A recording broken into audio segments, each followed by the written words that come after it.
ઘણા સમયથી ward number 9માં રસ્તાનું ખોદકામ કરીને કોન્ટ્રાક્ટર કોડભાઈ દ્વારા કામ અધૂરું રાખી પૂરું કરવામાં ન આવ્યું હોવાનું નગરપાલિકાના પૂર્વ સદસ્ય બાવલાભાઈ હિંગોરાનો આક્ષેપ છે.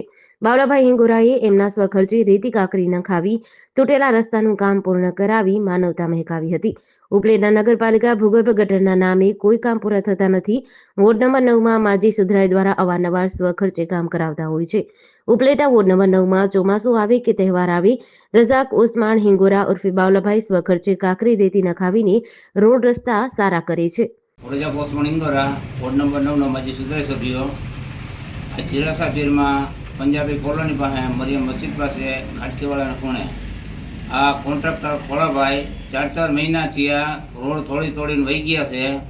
માણસો કોઈ ચાલી નથી શકતા. તેના માટે થઈને અબ્બાના અમારા સૈયદ પીરે તરીકે હતા, એના લગ્ન હતા.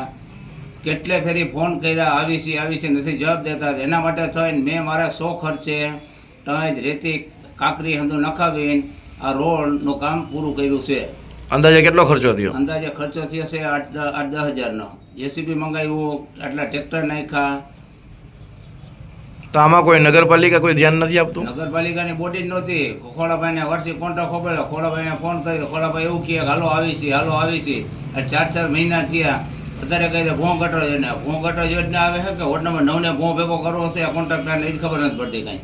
GDC ન્યૂઝ સાથે વિપુલ ધામેચા, ઉપલેટા.